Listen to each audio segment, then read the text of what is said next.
প্রথমেই একটি ভক্ত বালকের বেদ মন্ত্র পাঠ শুনলাম, পরে দাশরথী রায় বিখ্যাত সঙ্গীত পরিবেশন করলেন একজন ভক্ত কন্যা।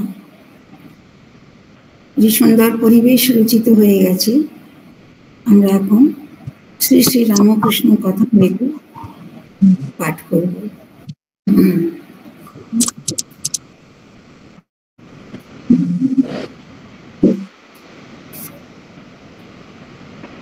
বিজয় গোস্বামী অন্যান্য ব্রাহ্ম ভক্তদের প্রতি উপদেশ।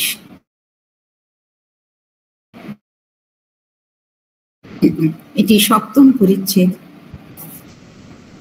গীতা থেকে উৎকলিত হয়েছে। দ্বাদশ অধ্যায়ের ৫ম শ্লোক। ক্লেশ অধিকতরস্তেষাং অব্যক্তা দেহবদ্ভিরবাপ্যতে।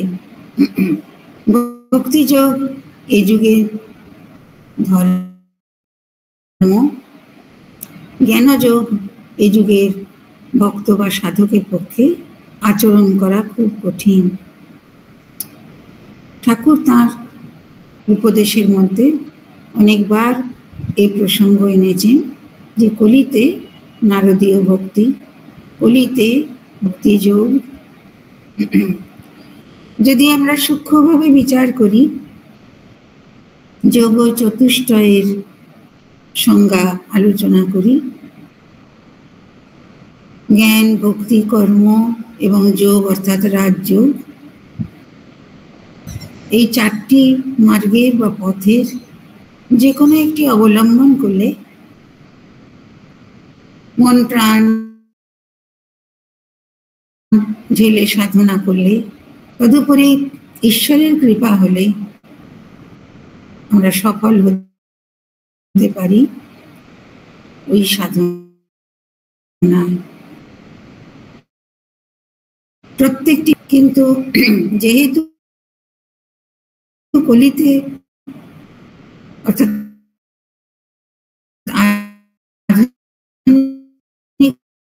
যুগে আমাদের মন দেহে বেশিরভাগ পরিলাপ করে, আমরা বেশি ক্লেশ শিকার কৃচ্ছ সাধন করতে পারি না। তাই অপেক্ষাকৃত যেন সহজ পথ বলে বলা হচ্ছে ভক্তির পথ। নিষ্কাম কর্ম, তাতে যদি সিদ্ধ হই আমরা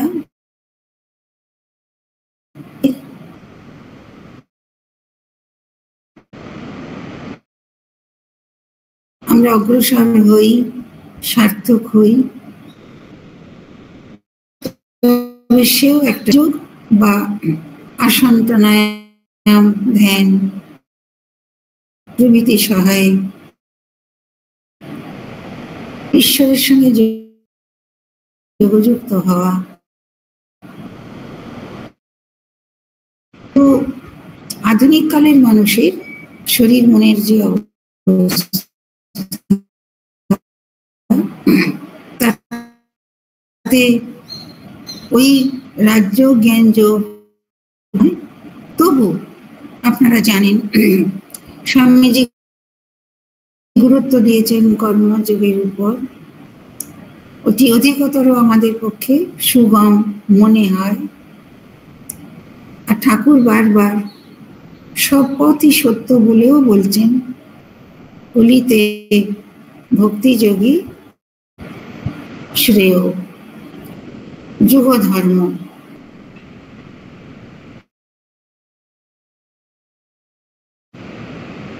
যদি আমরা একটিকে বা কয়েকটিকে আদর্শকে নিয়ে তাও করি, তাহলে দেখব কোনো পথটি সহজ নয়, একটিও নয়, ভক্তিযোগও নয়। ঠাকুর সেই সিদ্ধান্তে আসবেন। তা যদি সেটিও সহজ না হয়, তাতে সিদ্ধি লাভও এত সোজা কথা নয় হয়, তাহলে মানুষ কি করবে? মনে হয় ঠাকুর বলতে চাইছেন যেটি অপেক্ষাকৃত সুগম বলে বোধ হচ্ছে সেইটিতে পথ চলতে শুরু করো, অন্যগুলি তো আরো আমাদের পক্ষে দুরূহ। কিন্তু সিদ্ধি লাভ অর্থাৎ ভগবান লাভ, জ্ঞান, ভক্তি, কর্ম এবং রাজ্য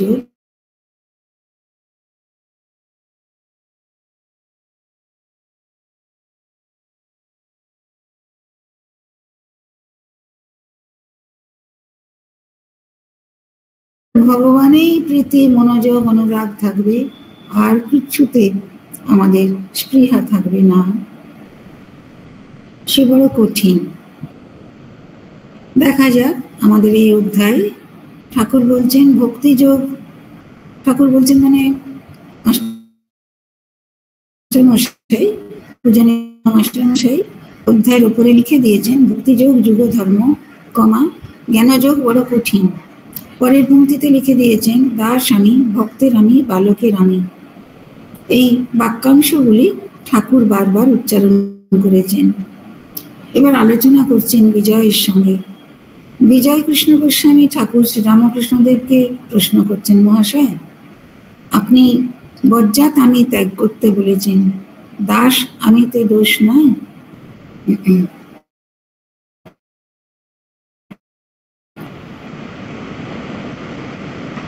ঠাকুর বলছেন হ্যাঁ, দাস আমি, অর্থাৎ আমি ঈশ্বরের দাস, আমি তার ভক্ত, এই অভিমান, এই অহংকার, এই বোধ, এতে দোষ নাই, বরং এতে ঈশ্বর লাভ হয়।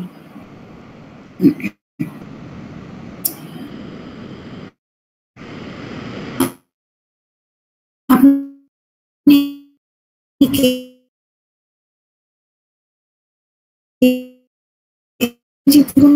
বাইরে মনে কর্মে আমি একজন উপযোগী যে পরিচয় কর্মচারী, তা থেকে আপনি আসছে। আমি একজন চিকিৎসক। জয় কৃষ্ণের প্রশ্নটা, আপনি আপনি অধ্যাপক, তার স্বামী থাকলে তো দোষ নেই। ঠাকুরও সমর্থন করে বলছেন হ্যাঁ, দাস আমি, মানে আমি ঈশ্বরের দাস। আমরা ভেবে দেখবেন আমি দাস কি আমি দাসী, এ কথাটা উচ্চারণ করতেও আমরা সংকুচিত হই। কেন দাস হতে যাব, কেন দাসী হতে যাব? আমি সম্পন্ন, আমি উপার্জনক্ষম, আমি স্বাধীন, আমি বিদ্বান, কিসের দাস, কেন দাস? কাজেই দাস পরিচিতিতে প্রতিষ্ঠিত হওয়া এটুকু সহজ? তবে ঈশ্বরের দাস, আমি ভগবানের দাস, আমি তার ভক্ত, এই অভিমানটা ভালো। যদি অহংকার করতেই হয় আমি অমুক, আমি তমুক, আমি সেই, ওগুলোর মানে নেই। কেননা আমার ওই কাঁচা আমিত্ব যে কোনো কারণে খসে যায়। কেউ একটা বৃথা গালি দিক, অনুযোগ করুক আমার প্রতি, তখনই আমার মনটা বিচলিত হয়। কেউ কোনো আঘাত রচনা করলো, জটিলতা আনলো, তখনও আমাদের মন টলে যায়। সে জায়গায় আমি দাস, দাস মানেই আমি সেবক, আর দাস মানে নিশ্চয়ই আমরা বুঝবো আমার কোনো স্বাধীনতা নেই, আমার প্রভু যেমন চালাবেন, যা চাইবেন, যা করাবেন তাই করতে হবে। তাই ঠাকুর বুঝিয়ে বলছেন আমি ঈশ্বরের দাস, বলো আমি তার ভক্ত, এই অভিমান ভালো, আমি তার ভক্ত এটাও ভালো। দেখুন আমাদের কোনো একটা ভদ্র, মাননীয়, বরণীয় পরিচিতি অপরের কাছে তুলে ধরতে সর্বদাই উৎসুক থাকি তো। আমি কিছু না, আমি কিছু পারি না, আমি দরিদ্র, আমি অভাগা, আমি কর্মহীন, আমি ধর্মহীন, আমি জ্ঞানহীন, এরকম সব কথা কি কেউ নিজের সম্বন্ধে বলে আনন্দ পায়?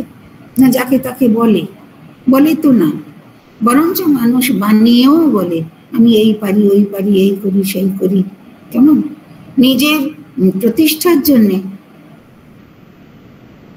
নির্বোধ মানুষ মিথ্যারও আশ্রয় নেয়। পরে হয়তো তার প্রকৃত পরিচয় বোঝা যায় যে মানুষটি কত ওজনের। ঠাকুর আমাদের শেখাচ্ছেন, বলো আমি দাস ঈশ্বরের, আমি ভক্ত। ভক্ত মানে আমি তাকে ভালোবাসি। এই ভালোবাসাও কি সোজা? আমি তার ভক্ত এই অভিমান, কিন্তু এই আমি ভক্ত, আমি তার দাস, এটা যদি আমি খুব ভালো করে না বুঝেও থাকি, মুখে বলাও ভালো, মুখে বলাও ভালো, কেননা এর মধ্যে দীনতা আছে, এর মধ্যে অনুরক্তি আছে। এতে দোষ নাই, বরং এতে ঈশ্বর লাভ হয়, বিজয়। আচ্ছা, যার দাস আমি, তার কাম ক্রোধাদি কিরূপ? শ্রীরামকৃষ্ণ, ঠিক ভাব যদি হয়, তাহলে কাম ক্রোধের কেবল আকার মাত্র থাকে। যে ভগবানকে দেহ মন দিয়ে দিয়েছে, মনে মনে অর্পণ করেছে, যে তার প্রতি অনুরক্ত, তার শরীর সুখের ইচ্ছা কাম অথবা ক্রোধ কিরকম হবে? ঠাকুর বলছেন, যদি ভাব ঠিক হয়, তাহলে তার কাম ক্রোধের বাইরের একটা আকার আমরা দেখতে পাব। যদি ঈশ্বর লাভের পর দাস আমি বা ভক্তের আমি থাকে, সেই ব্যক্তি কারো অনিষ্ট করতে পারে না। ভগবানকে লাভ হলে, তার সঙ্গে তন্ময়তা প্রাপ্ত যদি আমরা হই, তাহলে আমার দাস আমি, আমার ভক্তের আমির যে অহংকার আছে, সেই আমি কারোর ক্ষতি করতে পারি না। পরশমণি ছোঁয়ার পর তরবার সোনা হয়ে যায়। যে তরোয়াল হিংসার উপকরণ, যা দিয়ে অন্যকে হত্যা করা যায়, সেই ইস্পাত বা লোহার কি কিসের তরোয়ারি যদি পরশমণির ছোঁয়া পায়, এখানে পরশমণি বলতে ঈশ্বরের কৃপা যদি সে পায়, ভগবানের সঙ্গে যদি তার সাযুজ্য হয়, তখন তার তরবারের শুধু আকৃতি রইল, তার দ্বারা আর জীবহিংসা বা অন্য কোনো মানুষ প্রাণীকে কোনো কিছু ক্ষতি করা যায় না। ঠাকুর বুঝিয়ে দিচ্ছেন কি সুন্দর করে, নারিকেল গাছের বেল্ল শুকিয়ে ঝরে পড়ে গেলে কেবল দাগ মাত্র থাকে। সেই দাগে এইটি টের পাওয়া যায় যে এককালে ওইখানে নারিকেলের বেল্ল ছিল। নারকেল গাছের শুকনো পালাটা, এটা প্রকৃতিরই নিয়ম, নতুন সবুজ পাতা হবে, কিছুদিন সেরকম থাকবে, তারপরে প্রকৃতিরই নিয়মে একসময় সেটা শুকিয়ে আপনি খসে পড়ে যাবে। উঁচু উঁচু গাছের কি পাতা পেড়ে নিতে হয়? ওরা নিজেরাই পড়ে যায়। যে শুকনো পাতা পড়ে গেল, নারকেল গাছের শুকনো পালাটাকে বেল্ল বলছেন, তখন গাছের কাণ্ডের গায়ে যেখানে ওটা ছিল, সেখানে একটা দাগ রয়ে যায়। সেই দাগটা দেখলে বোঝা যায় যে এককালে ওখানে নারিকেলের বেল্ল ছিল। কি সুন্দর উপমা! সেই রকম যার ঈশ্বর লাভ হয়েছে, তার অহংকারের দাগ মাত্র থাকে, কাম ক্রোধের আকার মাত্র থাকে, বালকের অবস্থা হয়। যিনি ভগবান লাভ করেছেন, তার অহংকার নাম মাত্র, সেটা একটা মানে অতীতের স্মৃতি মাত্র। ভগবান লাভের পর আর তার দেহে মনে কোনো কাম ক্রোধের প্রকাশ থাকবে না। সত্যি সত্যি কাম ক্রোধের আকার মাত্র থাকে, বালকের অবস্থা হয়। ঠাকুর অনেকবার বালকের সারল্য, তার নিষ্পাপ ভাব, তার পরনির্ভরতা, তার ক্রীড়াশীলতা, এগুলি অনেকবার উপমা দিয়েছেন। বালকের অহংকারও উপমা দিচ্ছেন এখানে।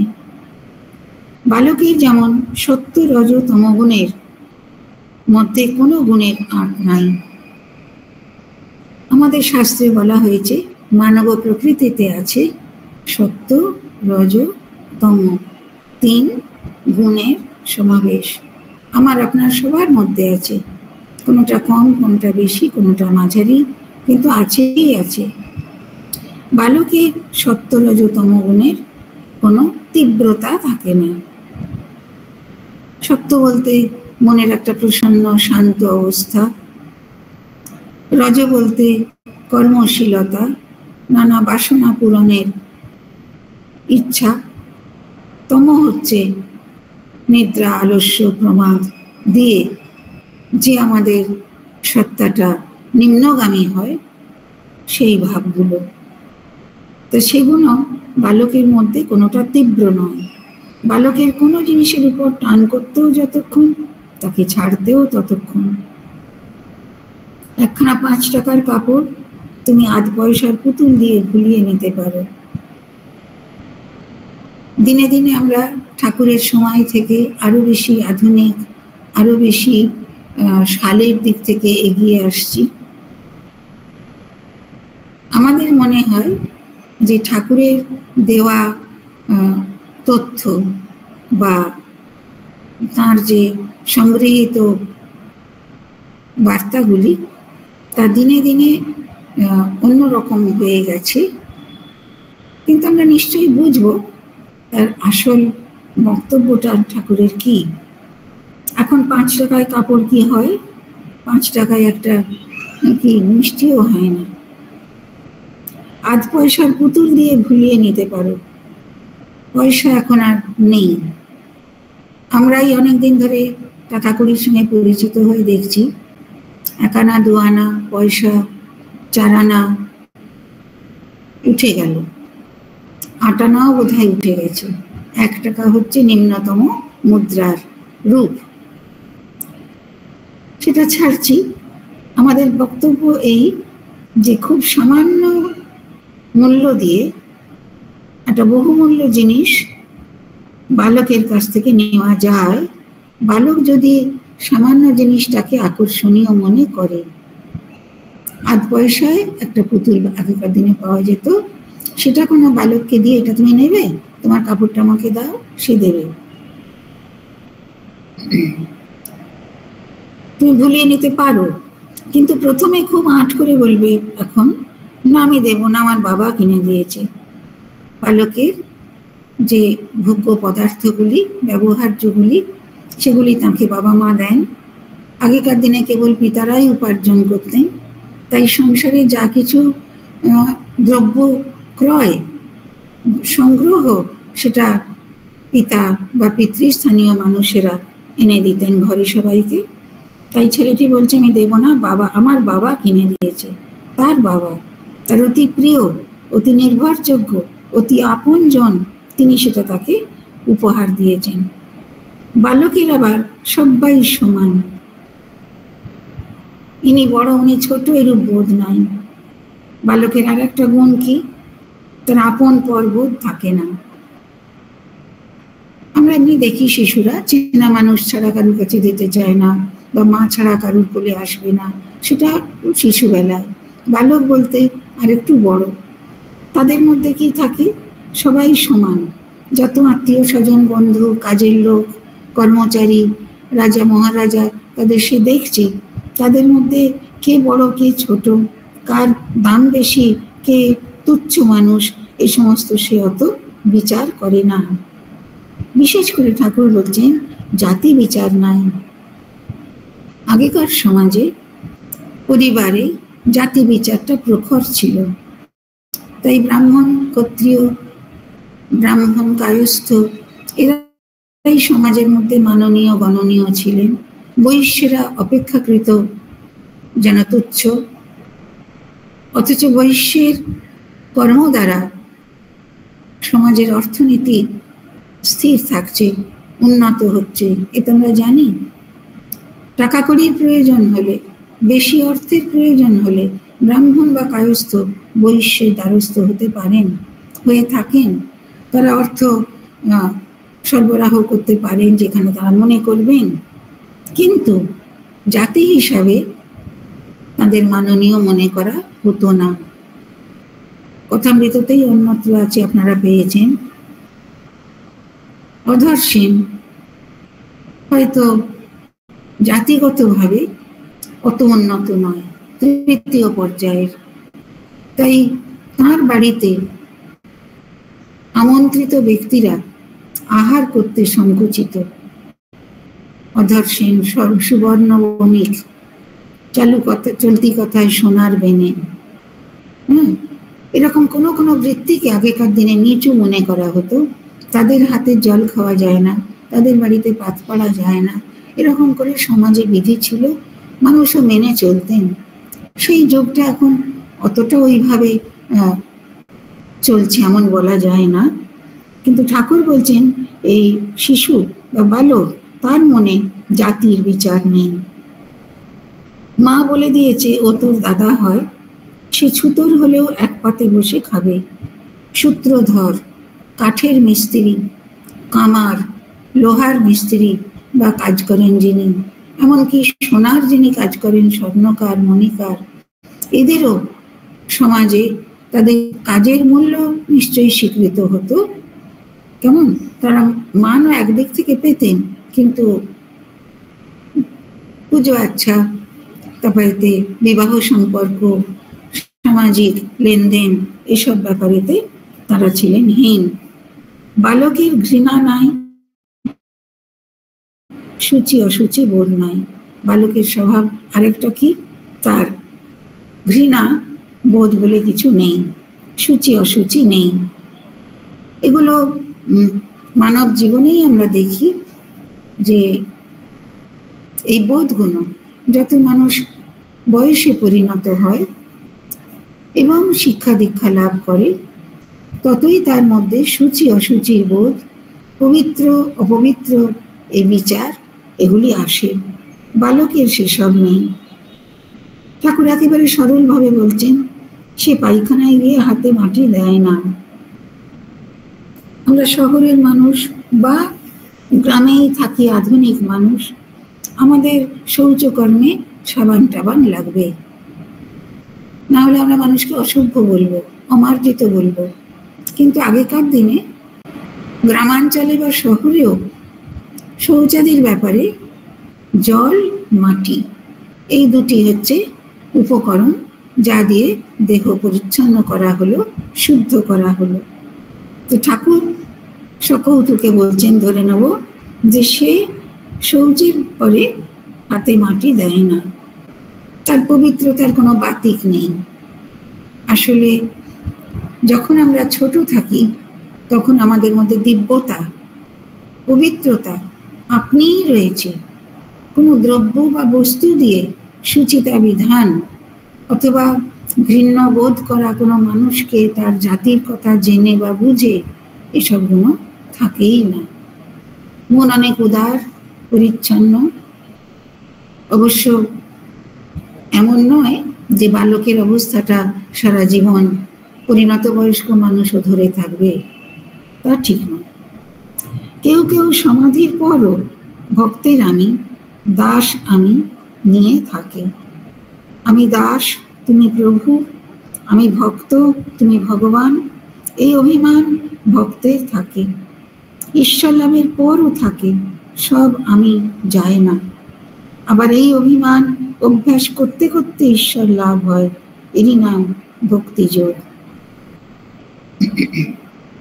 এখানে যেন মনে হচ্ছে যে সাধনা আর সিদ্ধি মিশে গেছে। ঠাকুর বলছেন সমাধির পর, সমাধি যেটুকু আমরা বুঝি, শরীর মন ঈশ্বরে এতখানি তন্ময় হয় সাধকের, যখন তার বাহ্য জ্ঞান থাকে না, দেহ বুদ্ধি থাকে না, দেহে প্রাণের অস্তিত্ব ও যেন সন্দেহের বিষয় হয়ে যায়।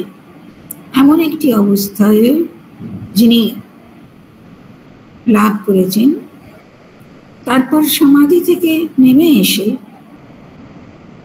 তিনি ভক্তের আমি, দাস আমি ভাব নিয়েই থাকেন। আমি প্রভু, তুমি দাস, আমি ভক্ত, তুমি ভগবান। ভগবান শ্রী রামকৃষ্ণকে আমরা এই রূপেই দেখছি কিনা? তার তীব্র ব্যাকুলতার পরে যে মা কালীর দর্শন লাভ, পরে আরো আরো নানাবিধ সাধনার পর তার যে অনুপম সিদ্ধি, তারপরে তিনি কেমন ভাবে রইলেন আরো কিছু বছর এই পৃথিবীতে, সেটা হচ্ছে তিনি সর্বদাই নিজেকে দাস ভাবে, ভগবানকে প্রভু ভাবে, নিজেকে ভক্ত রূপে, তাকে ভগবান রূপে, এই প্রতীতিতে, এই বিশ্বাসে সদা প্রতিষ্ঠিত থাকতেন। তাই তাঁর কতবার প্রার্থনা, মা আমায় তুমি শুদ্ধ ভক্তি দাও, মা আমায় তুমি সর্বপ্রকার মলিনতা থেকে মুক্ত রাখো, তোমার ভুবন মোহিনী মায়ায় যেন আমায় মুগ্ধ করো না। এইসব আর্তিক প্রার্থনা তিনি অহরহ করেছেন, আমাদেরও করতে শিখিয়েছেন। এরই নাম ভক্তি যোগ। কিরকম বলছেন, ঈশ্বর লাভ যখন হয়ে গেল তখনও একটা অহমিকা থাকে।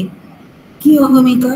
ওই দাস আমি, সেবক আমি, ভক্ত আমি, সেটারই চর্চা করতে করতে ঈশ্বর লাভ হয়। এরই নাম ভক্তি যোগ। যোগ কথার অর্থ যুক্ত হওয়া যায় যা দিয়ে, অথবা যুক্ত হওয়া, যুক্ত থাকা। কিসের সঙ্গে? ভগবানের সঙ্গে যুক্ত থাকবার যে সাধনা, তাই হলো যোগ। যোগ কথার আরেকটি অর্থ হতে পারে পদ্ধতি, আরেকটি অর্থ হতে পারে বর্ত বা পথ, রোড, পাথ টু রিয়েলাইজেশন। ভক্তির পথ ধরে গেলে ব্রহ্মজ্ঞান হয়। ভগবান সর্বশক্তিমান মনে করলে ব্রহ্মজ্ঞানও দিতে পারেন।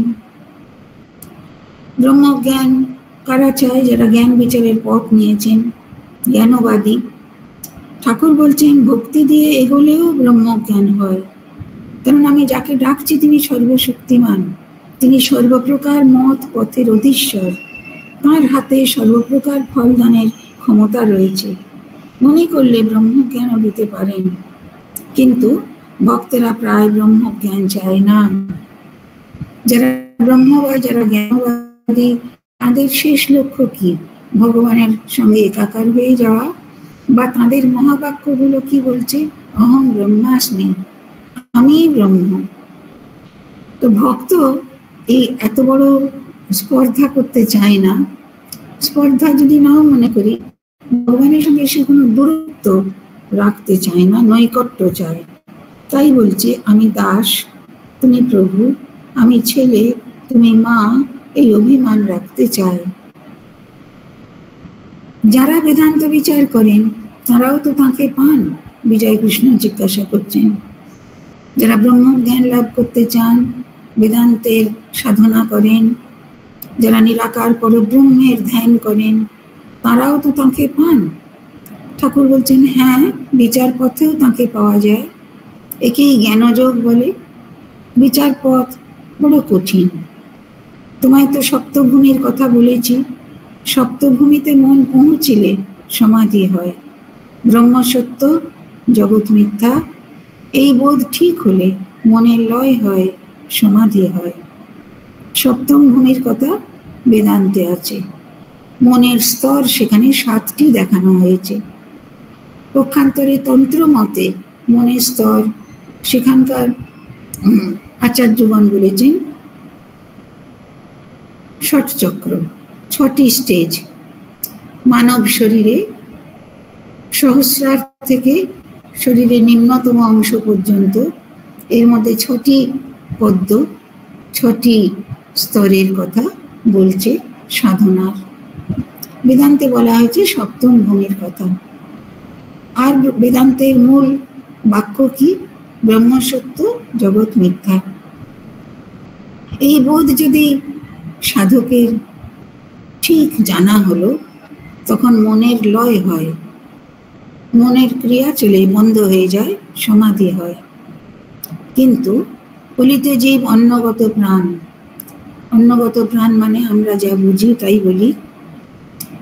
আমরা ক্ষুধা কাতর, অনেক বড় উপবাস, অর্ধেক দিনের উপবাস, আধ বেলার উপবাস, আমরা এখন আর তত পেরে উঠি না। ভালোবাসি না তা নয়, শরীরে সয় না। তারপরেতে আমরা নিজের মতন অনেক বানিয়ে নিয়েছি, মানুষের এটাই স্বভাব। ভাত না খেলে তো অনেক কিছু ত্যাগ হলো। ভাত না খাওয়া একরকম উপবাস, সেবার কি উপবাস হলো? ওই মনকে বোঝানো। অথবা ফল জল খেয়ে রইলাম, তাহলে বেশি কিছু দোষ হয় না। ভগবান ঠিক আমার পুজো নেবেন, ভগবান আমার পুজো সর্বদাই নেবেন, আমি আন্তরিক যেমন করে করব। কিন্তু নিজের শরীরকে কষ্ট দিয়ে আমার পরম প্রিয়জনের সন্তোষের জন্য আমি কোনো প্রার্থনা বা আরাধনা করছি, এটার মধ্যে গৌরবের কথা বলবো না, এটার মধ্যে সার্থকতা আছে বিশ্বাস করি।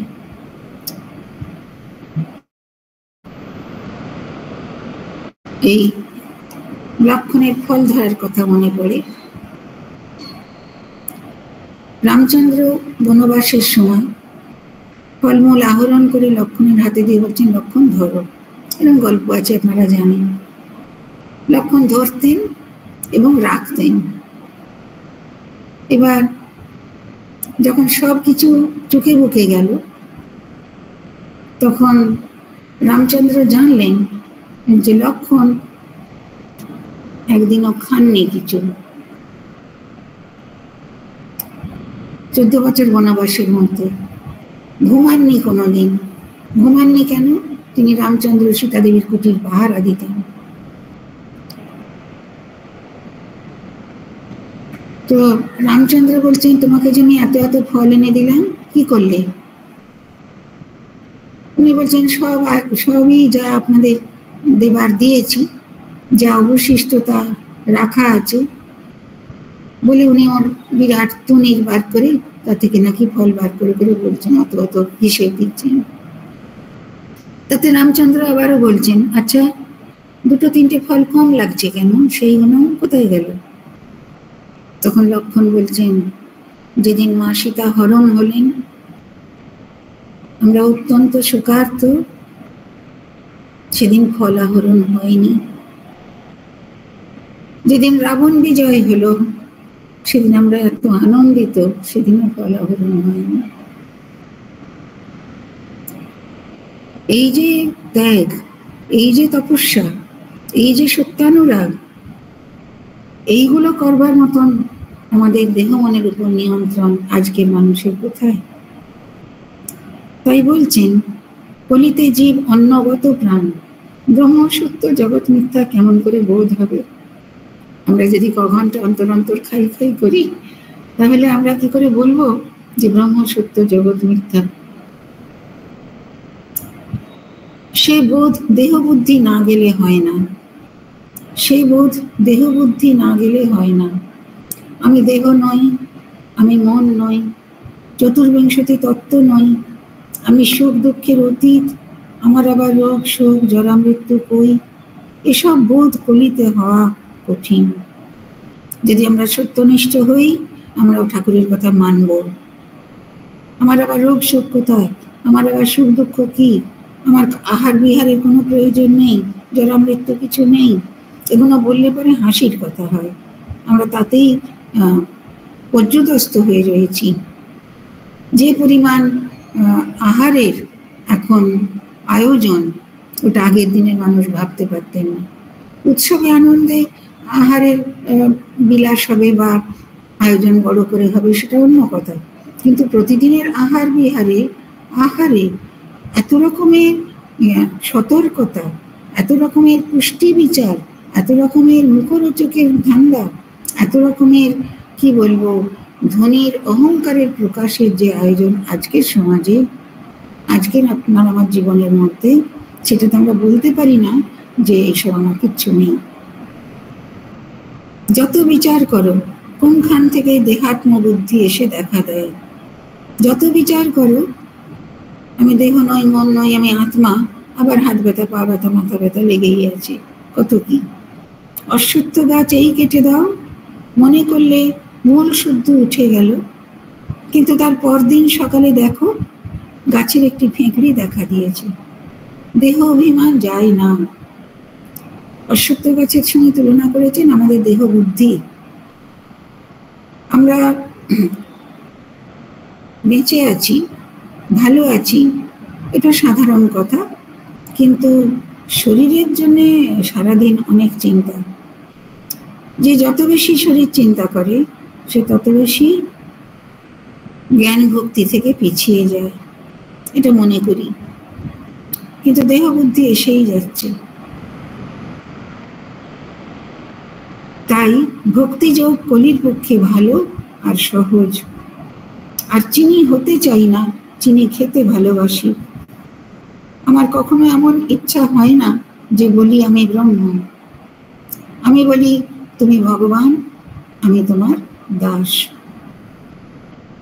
আমি মানুষ, আমি সাধারণ মানুষ, আমি তোমার সেবক আর আমি তোমার ভক্ত। আচ্ছা, দাস যদি হই তাহলে আমার করণীয় কি হবে? প্রভুর সেবা, আনন্দ বিধান। সেবা তো অনেক রকমের হতে পারে। প্রভুর সেবা তাঁর আহার জোগাড় করা, ভোগ দেওয়া, নৈবেদ্য দেওয়া, ওটার মধ্যেও আবার মানুষের দেহ বুদ্ধি এসে যায়। আমাদের বলাও হয়, আমরা মান্যও করি, তুমি যা ভালোবাসো তাই ঠাকুরকে ভোগ দিও, কারণ তুমি তাই প্রসাদ পাবে। শ্রীমা একবার কৌতুক করে বলছেন, এখন তো ঠাকুর সেবা সোজা হয়ে গেছে, ঠাকুরকে ভোগ দিলে নিজেরা প্রসাদ পেলে, কেমন? কিন্তু যদি ঠাকুরকে ভোগ দিতে হয় যেটা আমার প্রিয় নয়, অথচ ঠাকুরের প্রিয় যদি শুনি, অথবা অন্য কোনোভাবে আমি তার আরাধনা করলাম, সেটা আন্তরিক না হলে সেবা ঠিক হলো না। তার আসন, তার বাসন, ঠাকুরের সেবা আমরা অনেকেই একটু দিতে চাই। সব বাড়ি বাড়ি ছোট ছোট ঘটি বাটি, ছোট ছোট বাতাসা, মন্ডি, এসব কিছু রাখা হয় ঠাকুরকে ভোগ দিলে।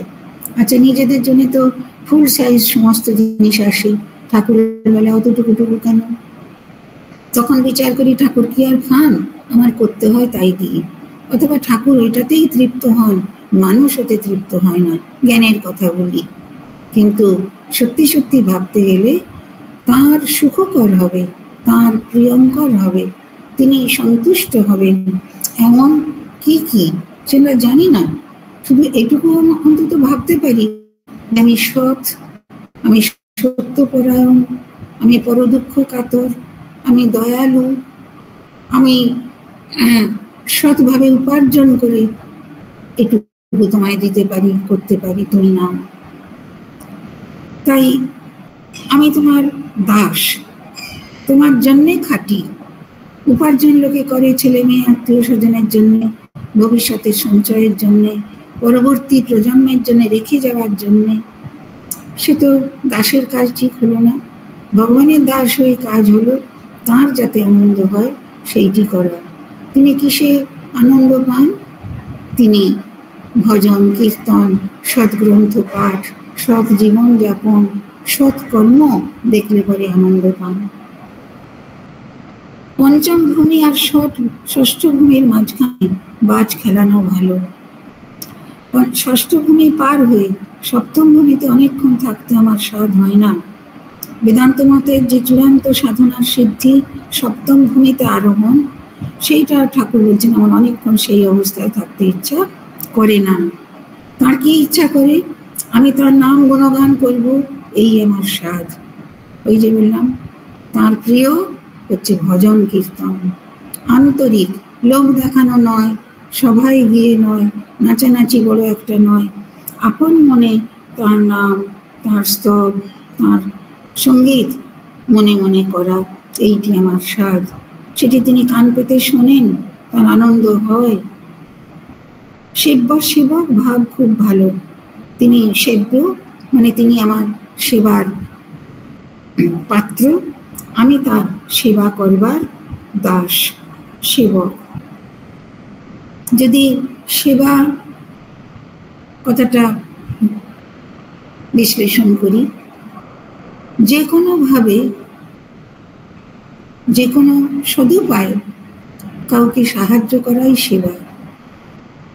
যে কোনো অবস্থায় যে কোনো ব্যক্তিকে বা প্রাণীকে কি উদ্ভিদকে সৎ পথে সহায়তা দেওয়াই হচ্ছে সেবা।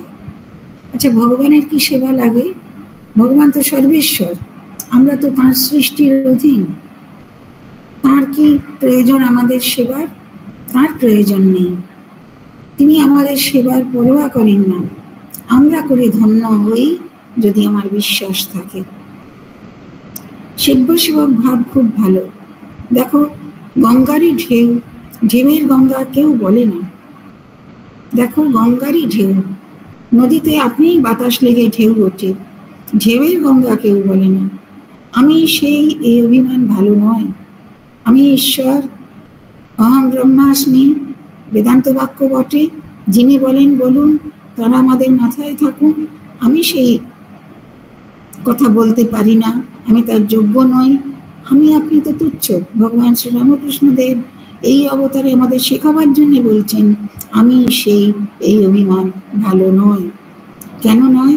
দেহাত্ম বুদ্ধি যে যাচ্ছে না, দেহে অস্তিত্বকে জেনে কিছুতেই ভুলতে পারছি না।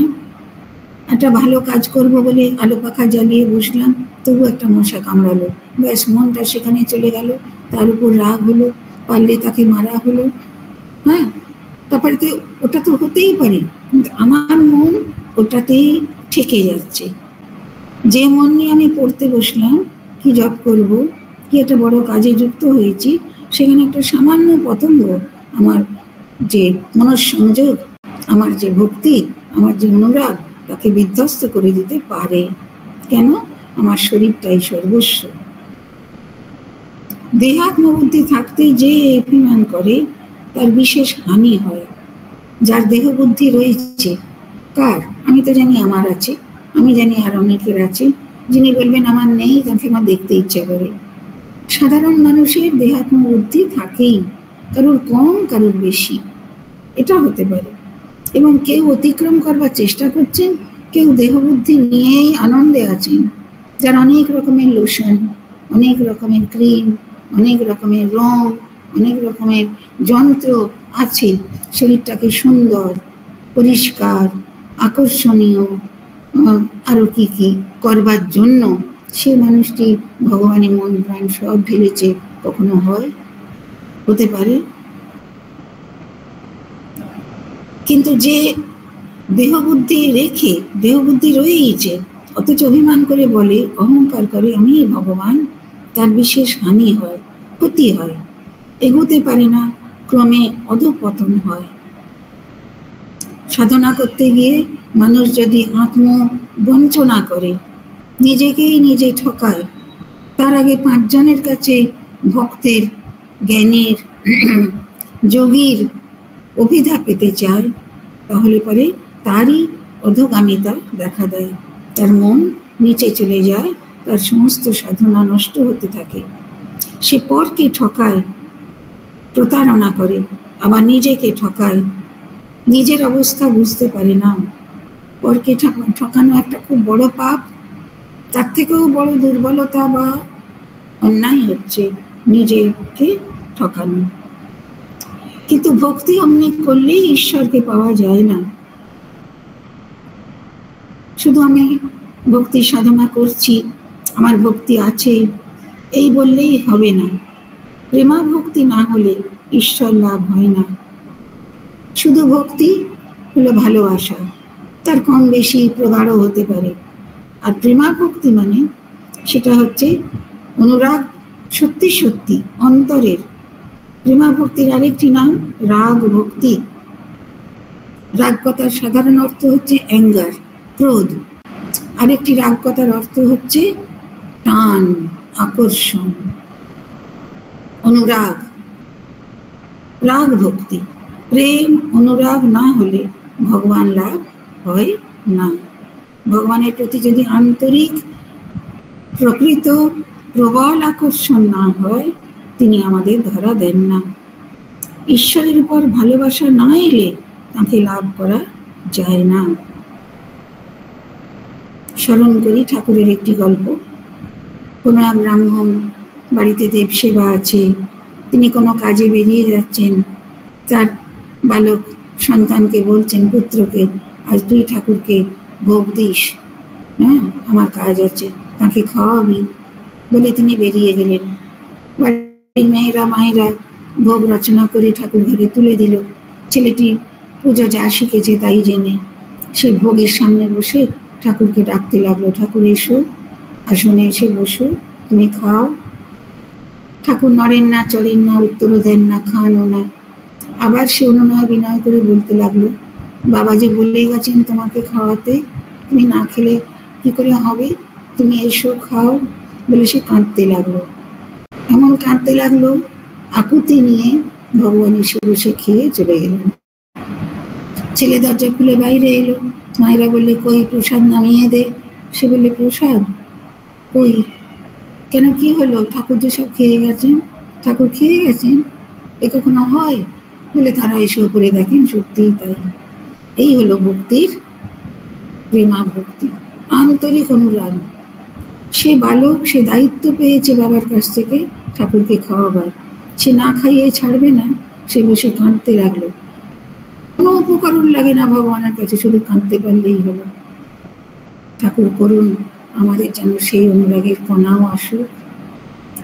সকল ভক্তের চরণে আমার প্রণাম, সকল শ্রুতিবৃন্দকে আমার প্রণাম শ্রদ্ধা জানাই। স্থাপকায় চ ধর্মস্য সর্বধর্ম স্বরূপিণে অবতার বরিষ্ঠায় রামকৃষ্ণায় তে নমঃ। ওম যথাগ্নে দাহি শক্তি রামকৃষ্ণে স্থিতা হিয়া सर्वविद्या स्वरूपां शारदां प्रणमाम्यहम्। नमः श्री यतिराजाय विवेकानंद सूरये सच्चित्सुखस्वरूपाय स्वामिने तापहारिणे।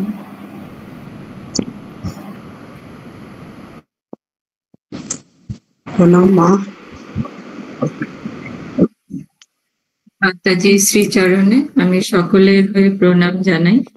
আমরা এরপরে রামকৃষ্ণ শরণম একটু নিয়ে নেব। মাতাজি সকলে একটু প্রণাম জানাবে, একটু 2 মিনিট থাকবেন, সেই অনুরোধ থাকছে। দিল্লি থেকে মহাশ্বেতা চক্রবর্তী দিদিকে অনুরোধ করছি রামকৃষ্ণ। প্রণাম মা। রামকৃষ্ণ শরণম রামকৃষ্ণ শরণম রামকৃষ্ণ শরণম শরণে জয় জয় রামকৃষ্ণ শরণম রামকৃষ্ণ শরণম রামকৃষ্ণ শরণম শরণে